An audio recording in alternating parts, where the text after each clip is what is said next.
हार और जीत तो राजनीति का हिस्सा है। कहा जाता है कि जनादेश का हमेशा सम्मान करना चाहिए। यूपी की मिल्कीपुर सीट का जो परिणाम कल आया है उसे समाजवादी पार्टी अब तक पचा नहीं पाई है।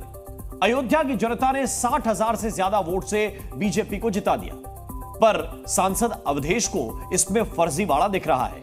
उन्हें अब भी यह लग रहा है कि जनता उनके बेटे अजीत को ही विधायक मान रही है। यानी कुल मिलाकर मिल्कीपुर में रस्सी जल गई लेकिन बल नहीं गया।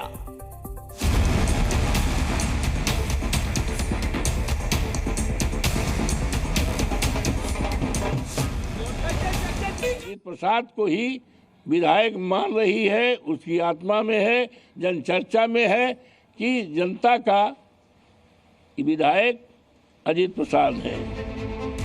अयोध्या की मिल्कीपुर विधानसभा सीट की जनता ने भले ही बीजेपी के चंद्रभानु पासवान को 61,000 वोटों से जितवाकर यूपी की विधानसभा में भेज दिया है, लेकिन पूर्व विधायक और स्थानीय सांसद को अब भी ये लगता है कि उनका बेटा हारा नहीं है, बल्कि वही विधायक चुना गया है।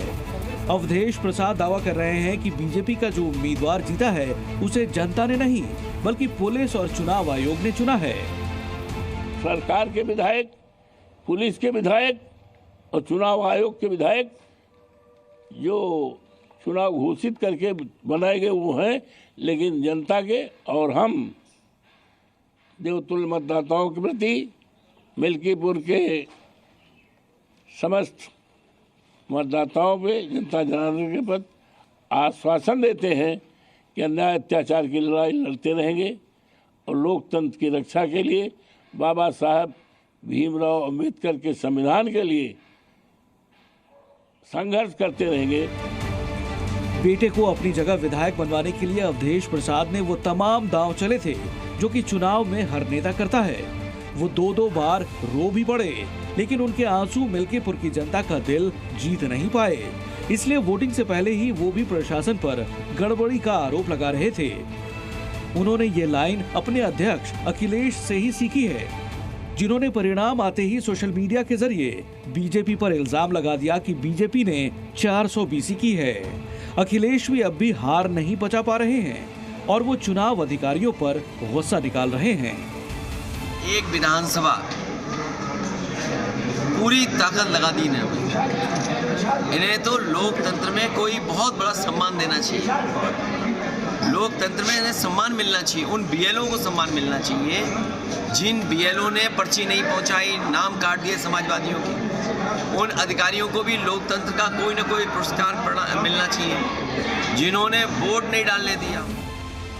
लेकिन यूपी के सीएम ने समाजवादी पार्टी के एजेंडे को फेल करते हुए इल्जाम लगाया कि मिल्कीपुर के परिणाम ने झूठ और लूट की राजनीति पर लगाम लगा दिया।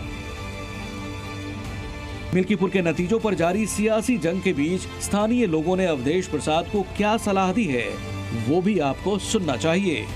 वो मौके पे विधायक मान रहे हैं या नहीं मान रहे हैं अपने आप को, ये सब निरर्थक और निराधार बात है।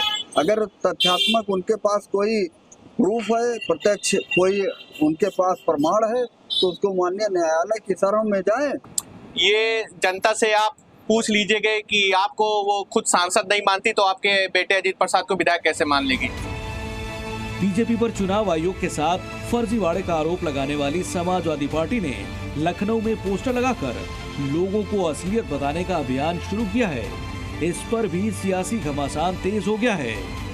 मिल्कीपुर विधानसभा उपचुनाव के नतीजों से पहले ही लगातार समाजवादी पार्टी ने चुनाव आयोग पर सवाल खड़े करने शुरू कर दिए थे। ऐसे में अब मिल्कीपुर की सीट हारने के बाद सपा में पोस्टर वॉर शुरू हो गया है। सपा के नेताओं ने 2027 के विधानसभा चुनाव से पहले मतदाता जागरूकता अभियान चलाने की बात कही है। ये अभियान इसलिए जरूरी बताया जा रहा है कि समाजवादी पार्टी का ये आरोप है कि तमाम जो वोटर्स हैं उनके नाम काटे जाते हैं और चुनाव आयोग से भाजपा मिली हुई है।